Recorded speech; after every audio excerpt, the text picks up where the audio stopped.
नमस्कार दोस्तों, OCN network में आपका स्वागत।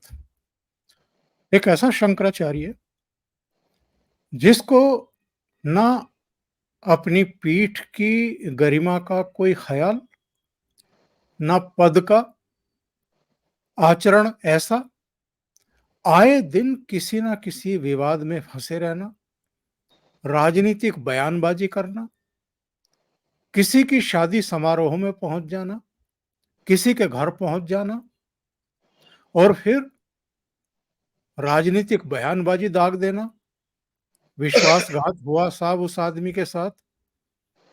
और चाहे केदारनाथ मंदिर से कोई हेरा-फेरी हुई, नहीं हुई, चोरी हुई, नहीं हुई, 228 किलो सोना गायब हो गया जी, चोरी हो गया जी, उसकी जाँच क्यों नहीं कराई जी? फिर भगवान राम का जो भव्य और दिव्य मंदिर बना, उसकी प्राण प्रतिष्ठा को लेकर के सर्वाधिक बयानबाजी और एक ऐसा विषाक्त माहौल बनाने की कोशिश, जिस तरीके से पूरा इंडी अलायंस जो है वो बायकॉट कर रहा था राजनीतिक कारणों से और एक बड़े वोट बैंक को खुश करने के लिए। तो ये किसको खुश करने के लिए बायकॉट कर रहे थे?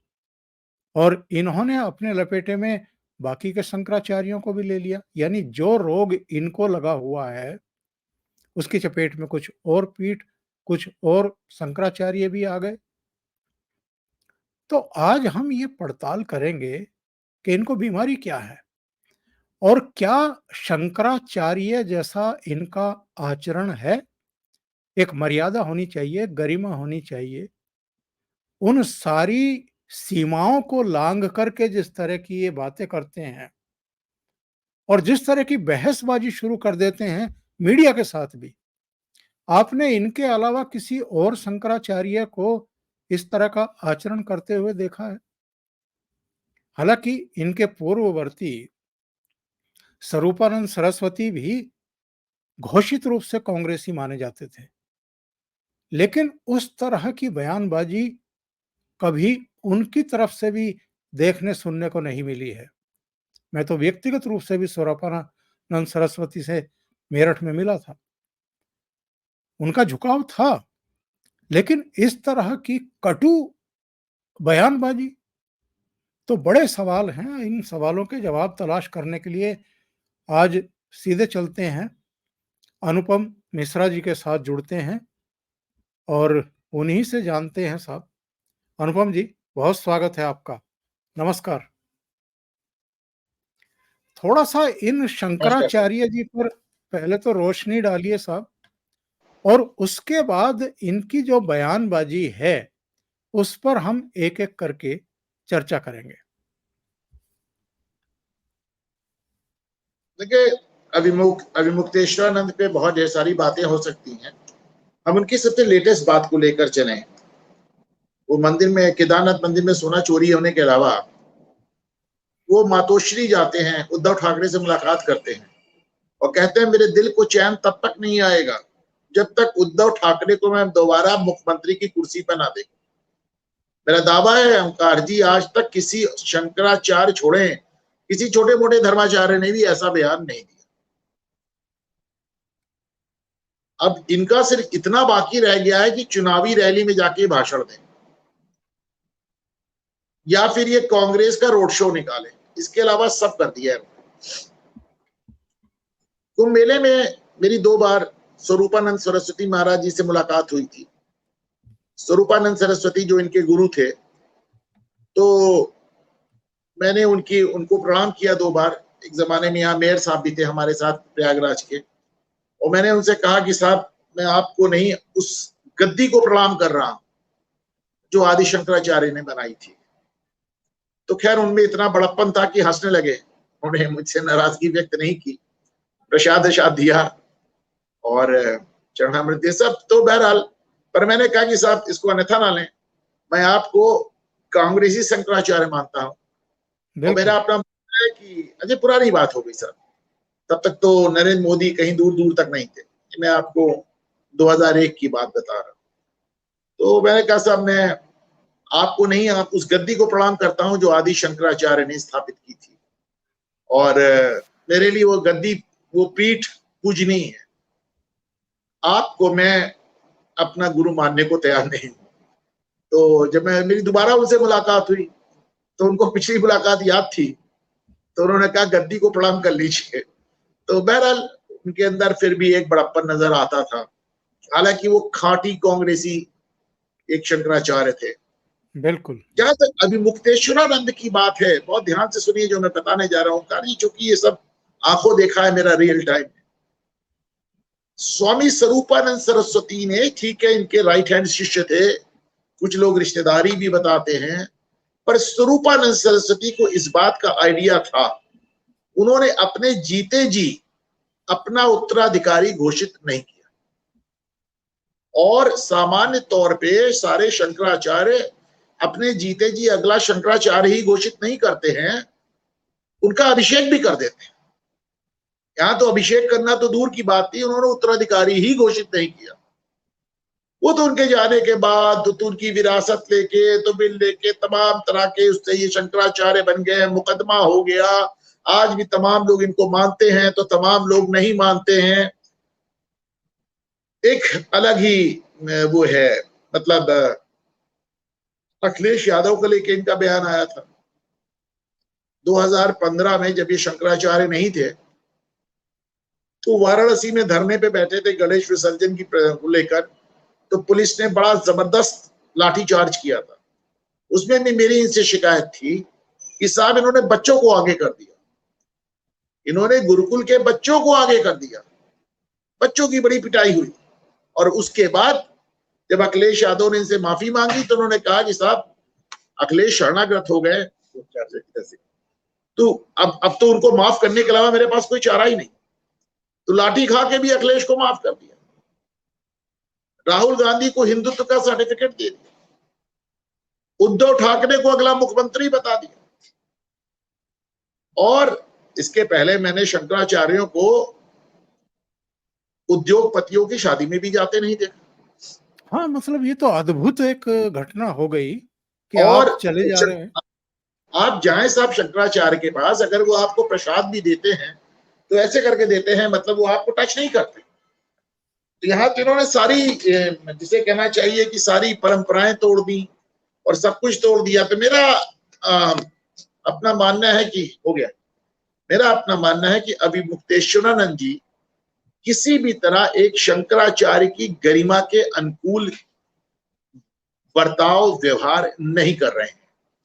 तमाम लोग हैं साहब जो इनके बारे में तमाम बातें ऐसी कहते हैं जो शायद मेरे लिए संभव नहीं कि मैं टीवी चैनल पर कह सकूं, लेकिन मुझे उनका जो बिहेवियर है, उनका जो बर्ताव है, उनका जो आचरण है, वो कहीं से मर्यादित या शंकराचार्य की गरिमा के अनुरूप नहीं है। ये हमारा आपका नहीं ओंकार जी, मैं मानता हूं ये पूरे सनातन का दुर्भाग्य है। साहब ये बताइए कि इन समेत बाकी शंकराचार्यों का भी भगवान राम के मंदिर आंदोलन से क्या कभी कोई नाता रहा? कभी कोई बयान आया हो, कभी कोई उस आंदोलन में इनकी आहुति रही हो? या आंदोलन छोड़िए, जब सुप्रीम कोर्ट से फैसला आ गया और ये पता लगा कि राम जन्मभूमि में जहाँ मांग की जा रही थी वहीं पर अब भव्य और दिव्य मंदिर बनने जा रहा है, तो उसमें कोई इनका कंट्रीब्यूशन रहा हो, कोई भूमिका रही हो किसी भी तरह की, तो फिर बयानबाजी क्यों की इन्होंने जब उसकी प्राण प्रतिष्ठा का समारोह होने वाला था? देखिए सामान्य तौर पर शंकराचार्य बहुत ज्यादा मीडिया फ्रेंडली नहीं होते ओंकार जी। अभी भी जो बाकी 3 शंकराचार्य हैं आप उनको जल्दी बोलते नहीं सुनेंगे, वो मीडिया से दूरी बनाकर रखते हैं, उनका जो काम है वो करते हैं और बिल्कुल भी राजनीति में लिप्त नहीं होते। उनकी बयानबाजी पे ना जाए, अगर कोई बयान दे रहे हैं तो सिर्फ अभिमुक्तेश्वरानंद दे रहे हैं। अभिमुक्तेश्वरानंद वो शख्स है जिन्होंने CAA में कानून को संशोधित करके कहा था कि इसमें मुसलमानों को भी नागरिकता दी जाए। अभिमुक्तेश्वरानंद वो हैं जिन्होंने अतीक अहमद की हत्या पे सुप्रीम कोर्ट से कहा था कि स्वतः कॉग्निजेंस ले ले और जांच करे, जिन्होंने अतीक अहमद की हत्या को लोकतंत्र की मर्यादा से जोड़ दिया था, जो अतीक अहमद जैसे माफिया के जिसे कहना चाहिए शुभचिंतक थे, जो CAA कानून बदलना चाहते थे, वो मैं ईमानदारी से कह रहा हूं, मेरा ये भी दावा है ओंकार जी कि जिस तरह की बयानबाजी इन्होंने लगा रखी है अभिमुक्तेश्वरानंद जी ने, उनके लिए इसको बहुत कंटिन्यू कर पाना बहुत आसान नहीं होगा। अभी भी देखिए लोग उनका बयान उठा लाए हैं, उसको वीडियो चैनल उसको चला रहे हैं सोशल मीडिया में, जहां पे वो कह रहे हैं कि कांग्रेस ने 55 साल गो हत्या कराई और सारे कांग्रेसियों को मुंडन करा के सर मुड़ाकर पंचगव्य का सेवन करके साष्टांग लेटकर माफी मांगनी चाहिए, उनका ये भी बयान आ रहा है।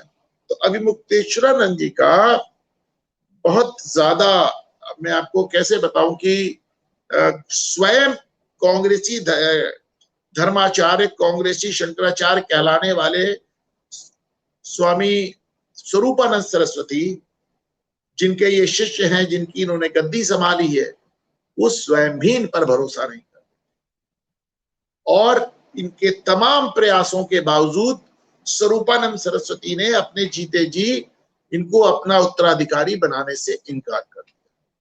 तो जिनके गुरु को ही उन पे भरोसा नहीं था ओंकार जी, इससे बड़ा प्रमाण क्या हो सकता है?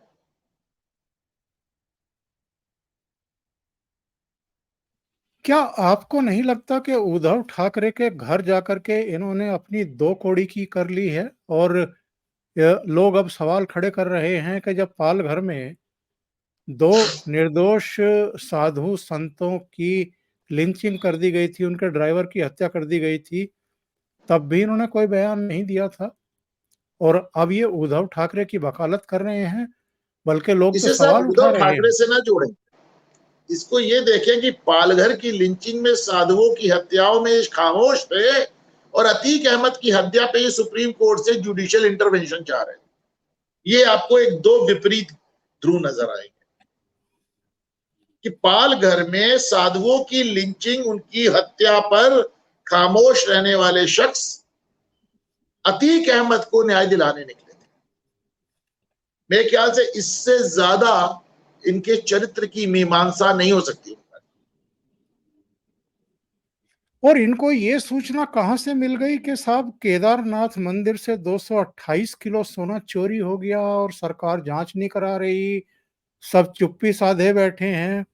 इस तरह की बयानबाजी का, जो एकदम निराधार है, बल्कि मंदिर कमेटी के चेयरमैन ने तो, ट्रस्ट के चेयरमैन ने तो इनको चुनौती दे दी कि आप सबूत दीजिए कि 228 किलो सोना या 1 किलो सोना या 1 ग्राम सोना भी वहां से चोरी हुआ है।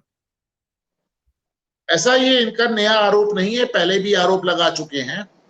मेरे पास इस समय तुरंत तैयार नहीं है, वरना मैं आपको दिखाता कि किस किस लेवल पे सिक्योरिटी बरती गई, BHU से लेकर PMO तक, ASI से लेकर कलेक्टर तक, कितने लेवल के अधिकारी वहां लगे थे इस सोने की परत चढ़ाने के लिए। ये उसी तरह का आरोप है ओंकार जी, जैसे कहा जाता है EVM से वोट चोरी हो रहा है, उसी तरह का आरोप है। सारे साक्ष्य, सारे तथ्य, सारे सबूत, सारे सेफगार्ड, सारे मेजर्स सब बेकार, हम कह रहे हो है। और आप सोच के देखें, आप इमेजिन करके देखें कि केदारनाथ जैसी पीठ को विवादित बनाना कितना अक्षम्य अपराध है ओंकार जी, वो भी उस शख्स द्वारा जो स्वयंभू शंकराचार्य है। सब बहुत शंकराचार्य के पद को लेकर, मुझे याद है 90 के दशक में एक मुलायम सिंह यादव ने एक यादव शंकराचार्य बनाए थे, मुझे उनका नाम नहीं याद आ रहा है, नाटे से थे और उससे मिलने आए थे मेरे अखबार के दफ्तर में। तो मतलब वो बहुत ही छोटे कद के थे और वो सोफे पे बैठते थे तो उनके पैर जमीन पे नहीं पहुंचते थे, तो और ताली बजा के जिस तरह वो लौट कर हंसते थे तो कॉमेडियन टाइप लगते थे। तो कुछ दिन वो भी स्वयंभू शंकराचार्य थे, कुछ और भी शंकराचार्य हुए। मैं लोगों को याद दिला दूं कि स्वरूपानंद अभिमुक्तेश्वरानंद सरस्वती जिस पीठ के शंकराचार्य होने का दावा कर रहे हैं, वो विवाद अभी चल रहा है और उस पर अभी अंतिम निर्णय होना बाकी है। अब आप ये देखिए साहब, एक तो ये कैरेक्टर है जिनका आचरण भी, जिनका कुल मिलाकर के तौर तरीका भी कि कब्जा कर लीजिए पीठ पर, जबरन अपने आप को शंकराचार्य घोषित कर दीजिए। साहब और एक सेकंड तो साहब माफी चाहता हूँ ओंकार जी, इनके गुरु ने भी लगातार 2 पीठ पर कब्जा करके रखा था, स्वरूपानंद सरस्वती ने भी। उन्होंने भी बड़े लंबे समय तक, मरते दम तक दोनों पीठ अपने अंडर में रखी। ये शंकराचार्यों का आचरण नहीं है कि आप 2-2 पीठों पर कब्जा कर लें। दूसरी पीठ पर एक और शंकराचार्य आने चाहिए थे, उनके जाने के बाद ही आए। इनके गुरु भी 2 सीटों पर कब्जा किए हुए थे। अभी मुक्तेश्वरानंद कुछ नया नहीं कर रहे हैं। सही कह रहे हैं। नहीं, ये बताइए सर। आप देखिए सर, आप हंस रहे हैं, लेकिन मैं ये सब बातें बड़े भारी हृदय से कह रहा हूं। मैं एक शुद्ध सनातनी व्यक्ति हूं, और शंकराचार्य के पद पर बैठे हुए लोगों द्वारा जब मैं सनातन की धज्जियां उड़ते देखता हूं तो मुझे बड़ा कष्ट होता है उनका। नहीं, क्या इनको ये पता नहीं है कि शंकराचार्य का मूल दायित्व क्या है, भूमिका क्या रही है, महत्व क्या रहा है? अब आप मुझे प्रवोक कर रहे हैं ओंकार जी। मैं चूंकि अभी मुक्तेश्वरानंद जी को व्यक्तिगत रूप से जानता हूं, मैं दावा कर सकता हूं कि जिन धर्म शास्त्रों को एक शंकराचार्य को पढ़ना आवश्यक है, अभी मुक्तेश्वरानंद ने उनको भी नहीं पढ़ा है। उनकी वो योग्यता ही नहीं है जिस पद पर वो बैठे हैं। वो उस पद पर बैठकर जिस तरह की राजनीति कर रहे हैं, वो सिर्फ एक खांटी पॉलिटिशियन ही कर सकता है। तमाम लोग मुझसे नाराज हो जाएंगे कि मैं शंकराचार्य को लेकर ऐसा कह रहा हूं, पर आप समझें, मैं सनातन का दोषी नहीं हूं, मैं सनातन को चोट नहीं पहुंचा रहा हूं। ये वो लोग हैं जो कि अयोग्य होते हुए इतने बड़े पद पर बैठे हैं, वो चोट पहुंचा रहे हैं। शंकराचार्य के पद पर बैठ के अगर आप CAA कानून में चेंज चाहते हैं, शंकराचार्य के पद पे बैठ के अगर आप अतीक अहमद को बचाना चाहते हैं, शंकराचार्य के पद पर बैठ के अगर आप उद्योगपतियों की शादियों में जाते हैं, शंकराचार्य के पद पे बैठ के यदि आप पॉलिटिकल लीडर्स के घर जाते हैं और ये भी बयान देते हैं कि जब तक ये मुख्यमंत्री नहीं बन जाएंगे मेरे हृदय को शांति नहीं मिलेगी, शंकराचार्य के पद पे बैठकर अगर आप लाठी चार्ज कराने वाले नेताओं को कहते हैं, अभयदान देते हैं, तो ओंकार जी मैं दोनों हाथ जोड़कर क्षमा चाहता हूं। अभी मुक्तेश्वरानंद मेरे शंकराचार्य नहीं। और ये बताइए साहब, इनको बीमारी क्या है? नरेंद्र मोदी से इतनी परेशानी क्या है इनको? सब कोई बीमारी भारी परेशानी नहीं है।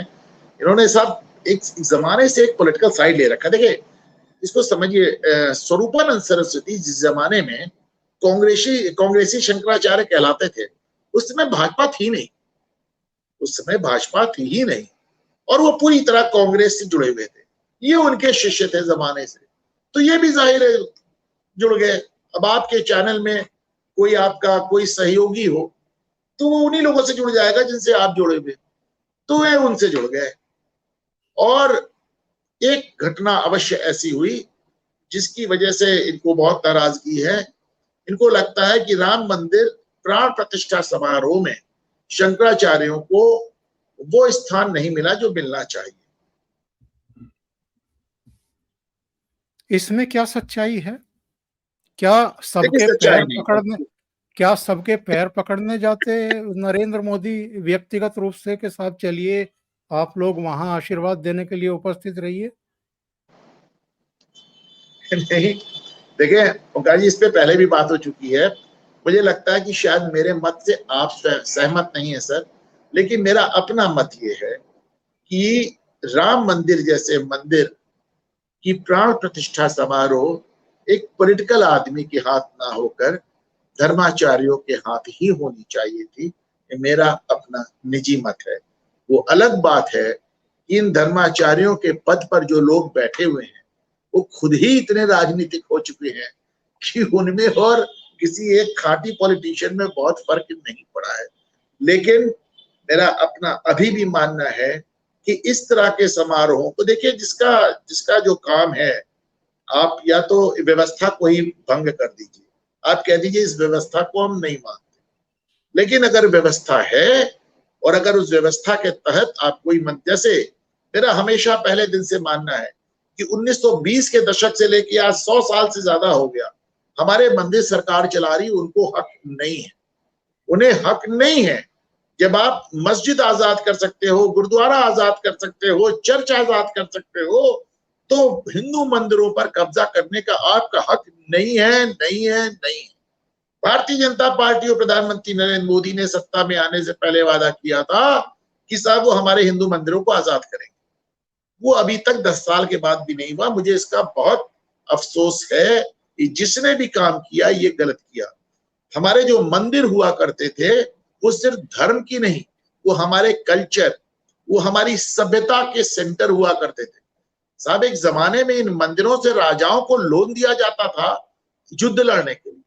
आप आज भी साउथ के मंदिर में जाके, अरे साउथ तो बहुत रिच है, हमारे अपने प्रयागराज में सिविल लाइंस में हनुमान मंदिर है ओंकार जी, उसमें व्यायामशाला भी है, उसमें वेदशाला भी है, नाट्यशाला भी है, पुस्तकालय भी है, सब दुनिया भर की चीजें आप साउथ में देखे जाके, आर्ट का, डांस का, म्यूजिक का, सबका सबका केंद्र है वो हमारी सभ्यता के केंद्र है।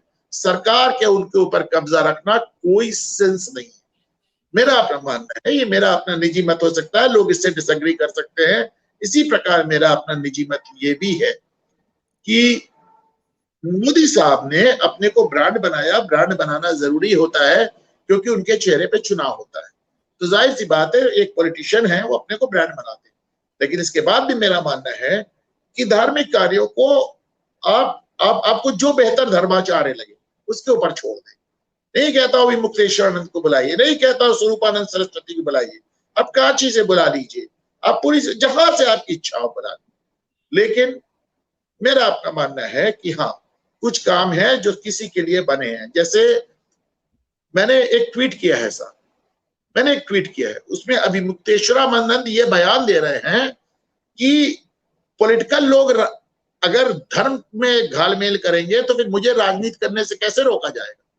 तो मैंने कहा था पॉलिटिकल लोग तो घोटाला भी कर रहे हैं, तुम भी घोटाला करो बैठ के।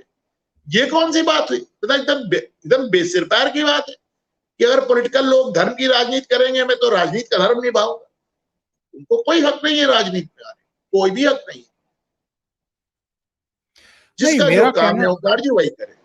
मेरा कहना ये है, आपके दूसरे पॉइंट से बिल्कुल मैं 100% सहमत हूं कि जो ये आधिपत्य है मंदिरों पर वो तो सरकार का नियंत्रण बिल्कुल खत्म हो जाना चाहिए। लेकिन जब आप कहते हैं कि किसी पॉलिटिशियन को नहीं करना चाहिए, पॉलिटिशियन को नहीं करना चाहिए, लेकिन प्रधानमंत्री जब आप बन जाते हैं तो आप किसी राजनीतिक पार्टी के तो प्रधानमंत्री नहीं होते हैं, देश के प्रधानमंत्री होते हैं और देश के प्रधानमंत्री को ये हक होना चाहिए। और अगर मंदिर कमेटी चाह रही है, दूसरी बात, दूसरा पक्ष इसमें मेरा ये भी है कि साहब एकमात्र ये पॉलिटिकल पार्टी थी जिसने कई अपने घोषणा और संकल्प पत्रों में ये कहा कि हम राम मंदिर निर्माण का मार्ग प्रशस्त करेंगे। इनके अलावा तो कोई दूसरी पॉलिटिकल पार्टी थी ही नहीं जिसने ये बात कही है। इसके बाद तो कई दूसरी पार्टियां इनके हाँ में हाँ मिलाती हुई दिखाई दी, इंक्लूडिंग शिवसेना वगैरह। देखिए साहब आपने कहा था तो आपको श्रेय मिल भी रहा है। लोग कह रहे हैं भाजपा ने मंदिर बना दिया, लोग कह रहे हैं मोदी ने मंदिर बना दिया, सब लोग कह भी रहे हैं इस बात को। और जैसा मैंने पहले भी कहा सर कि ये एक ऐसा मुद्दा है जिसमें पिछले बार भी डिबेट में मुझे लगा था कि शायद हम एकमत नहीं है। मेरा अपना मानना है कि साहब जब आप एक मंदिर जैसी व्यवस्था ला रहे हैं, एक दूसरा एग्जाम्पल देता हूं आपको। भारतीय जनता पार्टी सरकार चाहती तो पूरे क्षेत्र का अधिग्रहण करके मंदिर बना देती, पर उन्होंने कहा नहीं साहब, कानून का काम कानून से होगा, हाई कोर्ट से होगा, सुप्रीम कोर्ट से होगा, चाहे सुप्रीम कोर्ट का फैसला आ जाएगा तो हम उसको मानेंगे। आपने जाके सीधे सीधे मंदिर अधिग्रहण भी तो कर सकते थे, नहीं किया आपने। आप पूरी जमीन सरकार के पास हक है, कोई भी जमीन ले सकती है, उस पर कुछ भी बना सकती है, पर उन्होंने नहीं किया। तो जब आपने उसको कानून के तरीके से होने दिया, अगर मंदिर कानून के अब जो एग्जिस्टिंग लॉ है उसके हिसाब से बना तो प्राण प्रतिष्ठा भी जो एग्जिस्टिंग कल्चर है उसके हिसाब से होनी चाहिए। मेरा ये मत है ओंकार जी। मैं हमेशा कहता हूं कि कोई पत्रकार कितना भी निष्पक्ष क्यों ना हो, उसका कोई ना कोई पार्टी और कोई ना कोई नेता से झुकाव होता है। और मैंने खुलकर इस बात को माना है कि नरेंद्र मोदी ने जो पिछले 10 साल में काम किया वो पिछले 70 साल में नहीं। मैंने खुलकर इस बात को माना है कि योगी आदित्यनाथ ने उत्तर प्रदेश में जो लॉ एंड ऑर्डर काम किया है, अगर ये नहीं करते तो उत्तर प्रदेश बिहार के लालू राज की तरफ जा रहा था। लेकिन मैं ये भी मानता हूं कि जब आप उस मंदिर के लिए बेगुनाह लोगों का कत्ल करवाने वाले मुलायम सिंह यादव को पद्म भूषण देते हैं, जो देश का दूसरा सबसे बड़ा सम्मान है, तो मैं उससे असहमत हूं। जब गोली चलवाने वाले आदेश जिन्होंने दिया था निपेंद्र मिश्रा को, उनको आप मंदिर निर्माण समिति का अध्यक्ष बनाते हैं, तो मैं उससे असहमत हूं। ओंकार जी, जो गोली चलाने का आदेश मुलायम सिंह ने दिया था, उससे मुलायम सिंह के प्रमुख सचिव निपेंद्र मिश्रा थे। और अगर आप उनको मंदिर ही निर्माण समिति का अध्यक्ष बना रहे हैं, तो मैं उससे असहमत हूं। मुलायम सिंह को पद्म भूषण दे रहे हैं, मैं उससे असहमत हूं। और इसी तरह जिस प्रकार आपने कानून के अनुसार मंदिर बनवाया, कानून के आपने अपनी मनमर्जी नहीं चलाई। आप चाहते तो आपको हाई कोर्ट सुप्रीम कोर्ट के आदेश की आवश्यकता नहीं थी। सरकार उस लैंड का अधिग्रहण करके मंदिर बनवा सकती थी। राजीव गांधी की योजना भी थी, नरसिम्हा राव की योजना थी। नरसिम्हा राव तो बाकायदा नोटिफिकेशन जारी कर रहे थे इसका। तो अगर आपने आउट ऑफ द वे जाके मंदिर नहीं बनवाया और कानून के हिसाब से चल के बनवाया, तो फिर जो साहब प्राण प्रतिष्ठा में भी जो एक नियम है, जो कानून है, मैं मानता हूं कि वो सही है। और मैं ये भी मानता हूं कि मंदिर निर्माण करने के लिए आपने जिन निपेंद्र मिश्रा को वहां बैठाया, भले ही मैं ये भी मानता हूं कि साहब नौकरशाह के हाथ में बहुत ताकत नहीं होती। जो पॉलिटिकल, अगर फर्ज कीजिए कि अगर निपेंद्र मिश्रा उस ऑर्डर को जारी नहीं करते, तो मुलायम सिंह किसी और से ऑर्डर जारी खुद ही फोन उठा के कह देते। लेकिन मैं मानता हूं कि जो आदमी उस दिन गोली चलाने वाले घटनाक्रम में लिप्त था, उनको आप मंदिर की निर्माण समिति का अध्यक्ष बनाया जाना, ओंकार जी, मैं तब भी कहता था गलत है, मैं आज भी कहता हूं गलत है। निपेंद्र मिश्रा जी एक ताकतवर नौकरशाह हैं, मेरे उनसे व्यक्तिगत संबंध रहे हैं। उसके बाद मैं कह रहा हूं कि मेरी नजर में वो गलत है। मुलायम सिंह को पद्म भूषण देना गलत है, निपेंद्र मिश्रा को बैठाना वहां गलत है, और मोदी द्वारा खुद प्राण प्रतिष्ठा करना गलत है। मेरी नजर में ये तीनों गलतियां हैं।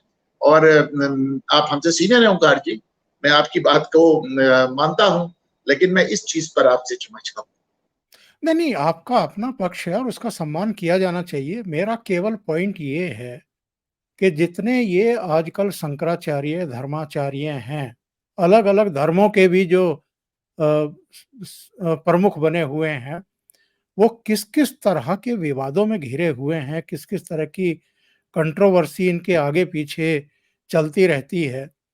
ऐसे में कम से कम एक देश का प्रधानमंत्री निर्विवाद तो है, कम से कम उनके नाम पर कोई भ्रष्टाचार, कोई कदाचार, किसी तरह के विवाद तो नहीं है।